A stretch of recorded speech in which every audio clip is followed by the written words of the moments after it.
말씀은 출애굽기 25장 1절에서 9절 말씀입니다.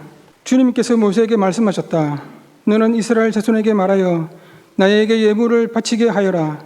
누가 바치든지 마음에서 우러나와 나에게 바치는 예물이면 받으라.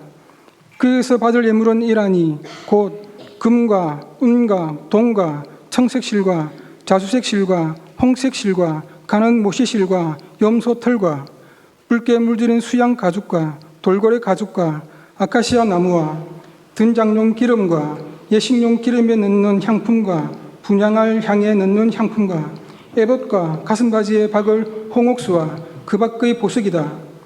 내가 그들 가운데 머물 수 있도록 그들에게 내가 머물 성소를 지으라 하여라. 내가 너에게 보여주는 모양과 똑같은 모양으로 성막과 거기서 쓸 모든 기구를 만들라. 이것은 주님의 말씀입니다. 아멘.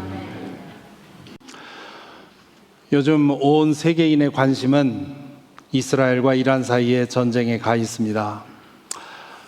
이 끝나지 않는 중동 지방의 갈등의 혼란의 중심에는 이스라엘이 있습니다. 이스라엘은 참 여러모로 특별한 나라입니다. 아브라함이 하나님의 부름을 받아 떠남으로 시작된 이스라엘의 역사에는 경이로운 기적들과 빛나는 영광의 순간도 있었지만 더 많은 세월 동안 유랑의 시간을 지나야 했고 그 과정에서 견딜 수 없는 혐오와 차별과 배척과 박해를 경험해야 했습니다. 한 민족이 겪은 고난의 강도로 볼 때도 특별하고요. 또 그 모든 고난에도 불구하고 1800년의 공백 후에 국가를 다시 재건했다는 것도 정말 놀라운 일입니다. 맨 처음 이스라엘이 나라로 세워지고 나서 한때 중동 지방의 절대 강국으로 호령하던 때가 있었습니다. 두 번째 임금 다윗 때의 일입니다. 하지만 빛나는 통일 왕국의 역사는 솔로몬이 죽자 끝이 났고 그 이후로 이스라엘은 남북 왕국으로 갈라져서 반목과 갈등의 역사를 쓰다가 결국 앞서거니 뒤서거니 멸망당합니다. 영광의 시간은 너무 짧았고 고난의 시기는 너무 길었습니다. 그렇다면 이 빛나던 통일왕국이 갈라지고 분열된, 그래서 결국은 패망하게 된 원인이 무엇일까요? 솔로몬은 아버지 다윗의 왕위를 물려받은 초기에는 지혜의 왕으로 온 세상의 명성을 떨쳤고 그리고 많은 사람들이 찾아와서 그의 지혜를 구했습니다마는 통치 후반으로 갈수록 점점 쾌락에 탐닉하게 됩니다. 성적인 만족을 위해서 이방 여인들을 불러다가 후궁으로 삼았지요. 거기서 한 걸음 더 나아가 이방 여인들이 섬기는 우상을 섬기게 되었습니다. 하나님은 두 번이나 나타나셔서 솔로몬에게 그 일에 대해서 책망했지만 그는 이미 돌이킬 수 없는 지점까지 가버렸습니다. 그것이 남북왕국의 멸망의 원인이 되었다고 성경은 말하고 있습니다. 하지만 매우 중요한 또 다른 이유가 있습니다. 솔로몬이 죽은 후에 그의 아들 르호보암이 왕위에 오르기 위해서 세겜에서 백성들을 만나게 됩니다. 그때 이집트로 피신가 있던 여로보암 장군이 돌아와서 백성을 대표해서 르호보암에게 얘기를 합니다. 이렇게 얘기를 하지요. 임금님의 아버지께서는 우리에게 무거운 멍에를 메우셨습니다. 이제 임금님께서는 임금님의 아버지께서 우리에게 지워주신 중노동과 그가 우리에게 메워주신 이 무거운 멍에를 가볍게 해주십시오. 그러면 우리가 임금님으로 섬기겠습니다. 이 말에서 우리는 솔로몬이 성전을 짓기 위해서 얼마나 무리했는지를 짐작할 수 있습니다. 열왕기상 5장에 보면 솔로몬이 성전을 짓기 위해서 노동자 3만 명, 짐을 운반하는 사람 7만 명, 채석하는 사람 8만 명, 공사 감독자 3,300명, 도합 18만 3,300명을 동원했다고 말합니다. 징집된 일꾼들은 집에 돌아가지 못하고 2달은 예루살렘에서 1달은 레바논에서 일을 해야 했습니다. 성전을 완공한 후에도 솔로몬은 대대적인 토목공사와 건축공사를 이어갔고요. 공사에 동원된 백성들은 노예처럼 강제노동을 당해야 했습니다. 솔로몬은 자기 백성에게 이집트 왕 바로가 된 것이고, 이스라엘 백성은 자신의 왕으로부터 노예살이를 해야 했습니다. 그것은 이집트로의 퇴행이었습니다. 모세를 통해 이스라엘 백성을 해방시킨 것이 하나님인데, 솔로몬은 다시 그들을 이집트로 끌고 들어간 것과 마찬가지 일이 일어났던 겁니다. 르호보암은 여로보암과 대표들에게 사흘 있다가 대답을 주겠다고 하고 돌려보냅니다. 그런 다음에 부관들에게 의견을 묻지요. 자, 당신들은 어떻게 생각합니까? 그러자 부관들 중에 원로들은 청을 들어줘야 한다고, 아버지 솔로몬이 너무 지나쳤다고, 이제는 그만 풀어줘야 된다고 얘기를 했고요. 그런데 젊은 부관들은 만만하게 보면 처음부터 그렇게 하면 앞으로 내내 통치하는 내내 끌려다니게 된다고, 그러니 초장에 잡아야 된다고 더 강하게 밀어붙이라고 권합니다. 르호보암은 젊은 부관들의 말을 듣습니다. 사흘 후에 그는 여로보암과 백성의 지도자들을 모아놓고 이렇게 대답을 합니다. 내 아버지가 당신들에게 무거운 멍에를 메웠소. 그러나 나는 이제 그것보다 더 무거운 멍에를 당신들에게 메우겠소. 내 아버지는 당신들을 가죽 채찍으로 매질하였지만 나는 당신들을 쇠채찍으로 매질하겠소. 이 일로 인해서 북쪽의 10지파가 연합해서 르호보암에게 반기를 들고 여로보암을 왕으로 옹립해서 북왕국 이스라엘이 됩니다. 그리고 르호보암은 자신이 속한 유다 지파와 베냐민 지파를 규합해서 남왕국을 세우게 되지요. 그것이 유다입니다. 그때부터 이스라엘 역사는 고난의 길로 하강하기 시작합니다. 오늘 우리는 하나님께서 모세에게 성막을 지으라고 명령하시는 장면을 읽었습니다. 이 장면을 읽을 때 솔로몬의 성전 건축 과정을 생각하고 비교해 보면 성막에 대해 명령하시면서 하나님께서 강조하시려고 했던 점들을 발견할 수 있습니다. 모세에게 백성들과 함께 성막을 지으라고 하시면서 하나님은 다음과 같이 명령하십니다. 내가 그들 가운데 머물 수 있도록 그들에게 내가 머물 성소를 지으라고 해라. 내가 너에게 보여주는 모양과 똑같은 모양으로 성막과 거기에서 쓸 모든 기구를 만들어라. 성소를 짓는 이유에 대해서 하나님은 내가 그들 가운데 머물 수 있도록 이라고 말합니다. 성소 안에, 성막 안에 거하려고 하는 것이 아니라 이스라엘 백성 가운데 거하는데, 이스라엘 백성 가운데 거한다는 사실을 보여주기 위한 상징물로 성막을 지으라 하는 뜻입니다. 사김의 소리를 따라오면서 읽어보신 분들은 알겠지만 성막의 규모는 그리 크지 않습니다. 성막 본체만 따져보면 넓이 15피트, 약 4.5m지요. 길이 45피트, 약 14m 정도입니다. 이 지붕으로 덮여 있는 저 성막만 따지면 이렇게 작은 건물입니다. 하나님이 계실 곳이라고 생각하면 하기에는 너무나 소박한 건물입니다. 하나님의 현존을 상징하는 건물이기에 이렇게 지시하신 것이죠. 이 그림에서 저 소와 사람들의 크기와 비교해 보면 이 성막이 얼마나 소박한 것이었는지를 알 수 있을 것입니다. 소박하고 작은 것이기는 했지만 이 성막을 짓는 데에는 여러 가지 자재가 필요했습니다. 가지각색 실을 꼬아서 천을 만들어야 했고요. 가구를 만들기 위해서 아카시아 나무, 조각목이라고 하는 그런 나무가 필요했고요. 그리고 가구에 입힐 순금도 필요했습니다. 성막에 쓸 도구들은 노쇠로 만들어야 했고, 성막 지붕은 수디양 가죽과 돌고래 가죽으로 덮어야 했습니다. 이 많은 자재들을 어떻게 구해서 성막을 짓겠는가? 거기에 대해 하나님은 이렇게 말씀하십니다. 너는 이스라엘 자손에게 말하여 나에게 예물을 바치게 하여라. 누가 바치든지 마음에서 우러나와 나에게 바치는 예물이면 받아라. 성막을 짓는 데 필요한 물품을 알려주고 자원해서 기부하도록 하라, 그런 뜻입니다. 그것을 예물이라고 했는데요, 히브리어로 예물은 테루마입니다.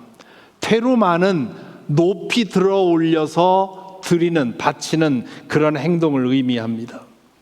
그 의미를 더 분명하게 보여주기 위해서 마음에서 우러나와 나에게 바치는 예물이면, 이렇게 한 번 더 설명을 합니다. 하나님의 은혜에 감사해서 자원하여 바치는 예물로만 성막을 지으라는 뜻입니다. 의무를 지우지도 말고 강요하지도 말라는 뜻입니다. 시내산에서 내려온 모세는 하나님이 명령하신 대로 행하지요. 그는 먼저 성막과 그에 딸린 가구와 기구를 만들 자재들의 품목을 쭉 알려줍니다. 그런 다음 이렇게 말하지요. 이것은 주님께서 내리신 명령입니다. 당신들은 각자의 소유 가운데 주님께 바칠 예물을 가져오십시오. 바치고 싶은 사람은 누구나, 모두가 다 의무로 하는 것이 아니라 바치고 싶은 사람은 누구나 주님께 예물을 바치십시오. 그렇게 말을 하죠. 자원해서 기쁨으로 기꺼이 들어바칠 마음이 있는 사람만 바치라는 뜻입니다. 마음이 내키지 않는 사람은 참여하지 않아도 된다는 얘기죠. 기술자들을 모집할 때도 마찬가지입니다. 모세는 성막을 짓는 데 필요한 기술들이 무엇인지를 쭉 나열하고는 공사에 참여할 사람들은 자원하라고 얘기를 하지요. 그 과정에 대해서 성경은 이렇게 말합니다. 모세는 부살렐과 오홀리압과, 이 사람들은 공사의 책임자들입니다. 주님께서 그 마음의 지혜를 더하여 주신 기술 있는 모든 사람, 곧 타고난 재주가 있어서 기꺼이 그 일을 하고자 하는 사람, 기꺼이 그 일을 하고자 하는 모든 사람을 불러 모았다. 기술을 가진 사람들 중에 자신의 기술을 테루마, 즉 높이 들어바치는 예물로 드릴 사람들을 부른 것입니다. 그러자 목재기술자, 석공기술자, 금속기술자, 공예기술자, 수기술자, 이런 기술자들이 다 자원을 하게 되었다는 것이죠. 솔로몬의 성전 건축과 모세의 성막 건축 사이에 차이가 보입니까? 솔로몬이 성전을 건축한 것도 외면상으로는 하나님을 위한 일이었습니다. 하지만 하나님의 영광을 위한다는 명분으로 그는 자신의 거대한 에고를 만족시키려고 했습니다. 에고가 큰 권력자들일수록 토목공사와 건축공사에 집착하는 경향이 있습니다. 이집트의 피라미드와 스핑크스가 그렇고요, 중국의 만리장성이 그 예입니다. 솔로몬이 건설한 화려한 성전은 하나님께서 원한 것이 아닙니다. 성전을 짓기 위해서 백성을 노예처럼 부린 것도 하나님에게는 역겨운 일이었습니다. 반면에 하나님이 지시한 대로 성막을 지은 모세를 주목해 보아야 합니다. 아마 모세도 하나님이 지시한 것보다 더 크고 화려한 성막을 짓고 싶었을지 모릅니다. 모세 시대에 모세가 해방하기 전에 이 히브리 사람들이 동원된 그 노동이 무엇을 위한 겁니까? 스핑크스와 피라미드 같은 그런 토목공사에 동원되지 않았습니까? 그러니 이집트의 신에게 스핑크스와 피라미드 같은 그런 건축물이 필요했다면 내가 믿는 하나님은, 하나님의 성전은 더 화려해야 될 거라고 생각할 수 있었던 것이죠. 그런데 그것은 자신의 에고를 만족시키는 거라고 하는 사실을 그는 잊지 않았습니다. 모세는 성막을 짓기 위해서 백성들에게 어떤 의무를 부과하지도 않았고 강요하지도 않았습니다. 하나님의 은혜에 감사해서 하나님의 일에 참여하기 위해서 참여하는 그런 모든 사람들, 그런 사람들이 기꺼이 즐거이 자원해서 참여할 수 있도록 그런 예물만 받았고 그런 기술자들만 받았습니다. 테루마로 바쳐지는 것들로만 성막을 지으려고 한 것이지요. 알고 보면 이것은 상당한 위험을 부담하는 것입니다. 인간의 마음은 죄로 물들어 있기 때문에 알아서 하도록 맡기면 알아서 안 할 가능성이 더 큽니다. 죄의 본질은 이기심입니다. 우리는 자신에게 이익이 되는 일에 대해서는 열심이지만 이익과 반대되는 일에 대해서는 소극적입니다. 그래서 큰 목적을 이루려는 사람들은 의무와 강요와 위협의 수단을 동원하는 것이죠. 그것이 솔로몬이 한 일입니다. 모세는 그 위험을 감수합니다. 하나님이 그렇게 하라고 했으니 그냥 순종한 겁니다. 그 순종은 쉽지 않았을 것입니다. 혹시나 충분한 자재가 들어오지 않으면 어쩌나, 기술자들이 지원하지 않으면 어쩌나 불안했을지 모릅니다. 그렇지만 그는 하나님의 명령을 그대로 따랐습니다. 이스라엘 백성은 이미 읽은 것처럼 이집트를 떠날 때 이웃집 사람들로부터 여러 가지 금은보와 보석들을 받아가지고 나왔습니다. 그들은 그것을 아주 잘 간직했겠죠. 앞으로 가나안 땅에 들어가면 정착 자금으로 그것을 쓸 생각으로 아주 소중하게 간직했을 것입니다. 그렇기 때문에 그것을 내어놓는다는 건 그건 쉬운 일이 아니었습니다. 그런데 그들은 기꺼이 기쁨으로 그 소중한 것들을 내어놓습니다. 나중에는 더 이상 바치지 말아달라고 만류해야 했지요. 기술자들도 마찬가지였습니다. 그 장면을 한번 상상해 보시기 바랍니다. 성막을 준비하는 동안, 그리고 그것을 짓는 동안 그들은 마치 축제를 즐기는 것 같지 않았겠습니까? 하나님의 은혜를 갚기 위해, 그리고 하나님의 영광을 높이기 위해서 하는 일이라는 믿음이 그들의 심령을 뜨겁게 해주었고, 그래서 아낌없이 바치게 되었고, 그래서 즐겁게 일을 하게 되었지요. 1997년도 우리나라가 IMF 구제금융을 신청했을 때, 그때 금모으기 운동이 이 2달 동안 벌어지지 않았습니까? 그때 저도 기억하는데요, 온 나라가 축제와 같았습니다. 그 축제 분위기에 휩쓸려서 저희도 두 아이 돌반지, 금반지를 바쳤는데요, 전혀 아깝지 않았지요. 물론 많이 가진 사람들은 안 하고 그저 소시민들이 했기 때문에 실질적으로 그 구제금융을 갚는 데에는 별 의미가 없었다는 거죠. 그러나 국민들의 사기, 이 백성들의 사기가 올라갔기 때문에 유일하게 이 구제금융으로부터 벗어나는 그런 놀라운 일을 이루게 되었습니다. 그것을 상상하게 만들어 주지요. 이 이야기를 통해서 우리는 두 가지의 진실을 발견합니다. 그것은 매우 당연해 보이지만 아주 중요한 진실이고요, 다들 알고 있는 것 같지만 실은 자주 있는 신앙의 진실입니다. 아니, 진실한 믿음의 사람들은 다 알고 있지만 이기심으로 인해서 실행하기 어려운 진실입니다. 첫째로, 하나님은 우리에게 자원하여 기꺼이 드리는 헌신을 기대하신다는 사실입니다. 하나님께 드리는 것이라면 마땅히 기쁨으로, 감사로 번쩍 들어 올려야 하는 거지요. 그래서 테루마라고 부르는 겁니다. 매일 시간을 성별해서 하나님 앞에 잠잠한 시간을 가질 때 하나님은 우리의 마음의 상태를 보십니다. 그 시간을 번쩍 들어 올려 바치는지 아니면 마지못해서 그 시간을 때우는지를 보시지요.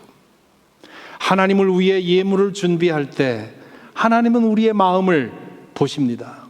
의무감으로 혹은 마지못해서 형식적으로 드리는지 아니면 기쁨으로 감사로 번쩍 들어 바치는지를 바울 사도가 고린도 교인들에게 예루살렘 교인들을 도울 헌금을 요청하면서 이렇게 말했지요.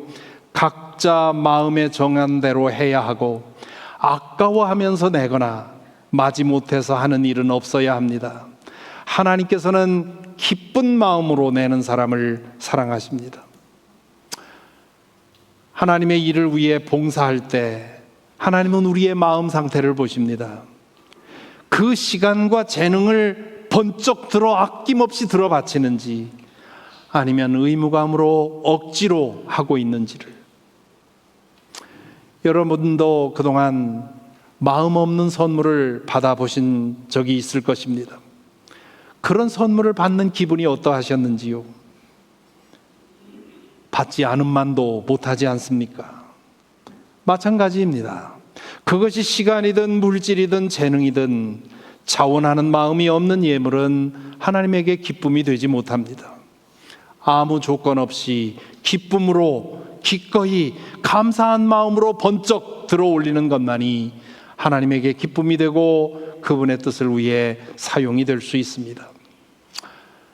둘째로 우리는 여기서 자원하여 기쁨으로 기꺼이 드리고 나눌 때 넘치고도 남는 기적이 일어난다는 사실을 봅니다. 그것이 테루마의 기적입니다. 모세가 원하는 사람들만 예물을 드리라고 했을 때 너무나 많은 예물이 들어와서 나중에는 돌려보내야 했습니다. 성막을 완성하고 나니 자재가 남았습니다. 그렇게 아낌없이 귀중품들을 내어놓는 것을 보고 모세는 감격했을 것입니다. 기술을 가진 사람들도 마찬가지였습니다. 그래서 성막을 짓는 과정이 축제와 같았습니다. 누군가에게 마음 없는 선물을 주어본 적도 있을 것입니다. 의무로, 마지못해, 체면치레로, 억지로 무엇인가를 주려 할 때 그 마음은 어떻습니까? 주면서도 꿀꿀하지요. 그런 마음일 때는 인색해집니다. 아깝지 않을 만큼, 체면을 구기지 않을 만큼에서 그치지요. 반면 자원하여 기쁨으로 기꺼이 주고 싶은 마음이 들면 힘에 부치도록 내어줍니다. 아무리 많이 주어도 아깝지 않지요. 매일 시간을 하나님께 성별하여 바칠 때 그 시간이 여러분에게 부담이 됩니까? 아니면 있으나 없으나 마찬가지인 짜투리 시간으로 하나님 앞에 때우고 마는 것은 아닙니까? 하나님께 예물을 드릴 때 부담이 될 정도로 드립니까? 아니면 내 생활에 아무 지장이 없는 그런 만큼에 마치고 만족하는 것은 아닙니까? 하나님을 위해 봉사할 때 힘에 부치도록 섬깁니까? 그러면서도 기쁘고 즐겁습니까? 아니면 아무 부담이 안 될 만큼 그만큼만 섬기고 있습니까? 이 질문은 우리 모두의 양심을 불편하게 하는 질문입니다. 하지만 우리가 진실로 하나님을 믿는 사람들인지 정말 하나님을 사랑하는지를 확인해 볼 수 있는 질문입니다. 부담 없이 만나는 사람, 언제든지 부담 없이 헤어질 수 있습니다. 우리가 진실로 사랑하는 사람이라면 기꺼이 부담을 지는 것이 참된 사랑입니다. 하나님에 대해서는 더욱 그렇습니다. 부담스럽게 드리는 사랑과 헌신 때문에 기쁘고 행복한 것, 그것이 테루마의 기적입니다. 지난주 저는 작게나마 한 주일 동안 테루마의 기적을 경험했습니다. 여름 성경학교를 위해서 우리 교우들이 자신의 시간과 재능과 물질을 번쩍 들어 바침으로 인해서 한 주간 동안 57명의 어린이들을 그리고 그 가정들을 섬길 수 있었습니다. 한 달 동안 아이들의 시중을 들고 지쳐서 돌아가면서도 다음 날이면 또 환한 얼굴로 돌아오는 교우들을 보면서 너무나 기뻤습니다. 지난주일 광고 때 제가 교회 봉사자들을 위해서 점심을 좀 대접하고 싶은데 마음이 동하는 분들은 참여해달라고 청을 했는데 예상한 것보다 더 많은 교우들이 참여해 주셨습니다. 그 후원금은 하나님과 교회에 대한 사랑으로 번쩍 들어바치는 그런 테루마였습니다. 하마터면 모세처럼 그만 주셔도 됩니다 하고 목회 서신을 보낼 뻔했습니다. 그로 인해서 우리 교인들만이 아니라 팬더 교우들까지도 넉넉히 대접할 수 있었고요. 그리고도 남았습니다. 9년 전 바로 이 주일에 저는 안정된 대형 교회를 떠나 모든 것이 열악한 지교회로 자원해서 기쁜 마음으로 나왔습니다. 1300명 교회에서 30명 교회로 내려오게 되었는데요. 그것이 저에게는 저의 인생을 테루마로 기쁨으로 바치는 제물이었습니다. 그 이후로 저는 지난 9년 동안 교우들을 통해서 테루마의 기적을 수없이 경험하며 지내왔습니다. 교우들께서 시간과 물질과 재능을 테루마로 올려 바쳤기 때문에 우리는 모일 때마다 모세가 성막을 지을 때와 같은 그런 기쁨을 누리며 살았습니다. 이곳에 이사 온 후에는 더욱더 그런 일이 여러 번 일어났습니다. 지난 겨울에 눈 올 때 그저 목회서신 하나에 많은 교우들이 모여서 눈을 치웠고요. 또 주변에 대청소할 때도 기쁘게 땀 흘려 일을 하셨습니다. 선교 갈 때 무슨 일을 하든지 필요하다면 기꺼이 나서는 그런 교우들이 많이 있었기 때문에 오늘 우리가 이러한 모습이 될 수 있었습니다. 우리 교회 어느 정도 나오신 분들은 제가 무언가로 교우들에게 의무를 지우거나 강요하거나 몰아세우지 않는다는 사실을 잘 아실 것입니다. 그저 필요한 일들을 말씀드리고 교우들이 자원하여 참여하도록 기도하고 기대하고 기다리는 것이 저의 목회의 방법입니다. 솔로몬의 길이 아니라 모세의 길이 옳다고 믿기 때문입니다. 부족하면 부족한 대로, 남으면 남는 대로 하자는 마음이었습니다. 저의 욕망을 만족시킬 대형 교회를 세우는 것이 저의 목적이 아니기 때문입니다. 우리가 모일 때마다 하나님의 성막이 이루어지는 그런 은혜를 경험하고 싶기 때문입니다. 많은 분들이 그것을 알아주시고 응답해 주셨습니다. 대다수의 교우들께서 기꺼이 자원하여 기쁨으로 물질과 시간과 재능을 들어 바쳐 주셨습니다. 그래서 우리는 모일 때마다 솔로몬의 성전이 아니라 모세의 성막을 이루는 그런 기쁨을 누려왔습니다. 이제 말씀을 묵상하면서 준비하다 보니 우리가 교회로 모인다는 것은 결국 우리가 드린 테루마로 성막을 짓는 것임을 알 수 있었습니다. 그로 인해서 우리 교회가 많은 이들에게 기도의 응답이 되었습니다. 오늘 또 지난 4월 이후에 우리 교회에 등록하신 교우들을 환영하는 순서를 갖습니다. 믿음의 진심인 분들은 정말 마음 놓고 신앙생활할 그런 교회를 찾는 것 얼마나 중요한 기도의 제목인지 모릅니다. 믿음이 진심인 분들은 이사 갈 때면 늘 가장 먼저 하는 기도가 좋은 교회 만나게 해달라고 기도하지 않습니까? 감사하게도 우리 교회가 그런 분들의 기도에 응답이 된 것, 그것은 우리 임원들, 속장님들, 그리고 모든 교우들께서 기꺼이 테루마가 되어주려는 그런 마음이 있었기 때문입니다. 오늘 모세의 성막 이야기를 묵상하며 저와 여러분, 우리 모두가 다시 한번 다짐하면 좋겠습니다. 하나님의 은혜가 너무 커서 그분의 영광에 너무 감격하여 그분의 뜻을 이루려는 열심이 너무 커서 우리의 시간도 물질도 재능도 인생도 기꺼이 자원하여 기쁨으로 들어바치는 그런 우리의 삶을 살기를 다짐하십시다. 그렇게 바쳐진 것만이 영원하고요. 그리고 그렇게 바쳐질 때 하나님께서 그것을 통해 더 아름답고 더 은혜 충만한 그런 하나님의 성막을 지으실 것입니다. 그리하여 앞으로 우리 교회의 앞으로의 여정에 이 테루마의 기적이 계속 이어지게 되기를 간절히 기원합니다. 기도하겠습니다. 이제 묵상 가운데서 우리에게 이 귀한 눈에 보이지 않는 성막을 허락해 주심에 감사드리십시다. 이 성막이 지어질 수 있도록 기쁨으로 자원하여 기꺼이 시간을 바치고 물질을 바치고 재능을 바치고 생명을 바치게 해주신 것에 대해 감사하십시다. 우리가 교회로 모일 때마다 보이지 않는 성막이 될 수 있도록 섬기고 드리고 나누는 기쁨이 넘치는 교회가 되도록 우리 교회를 위해 기도하십시다. 그리고 우리 자신을 위해서 기도하십시다. 하나님을 위해서, 하나님의 교회를 위해서 더 큰 사랑의 부담을 안을 수 있도록 더 기꺼이 더 기쁘게 테루마의 삶을 살게 해달라고 우리 자신을 위해 기도하십시다. 기도하겠습니다.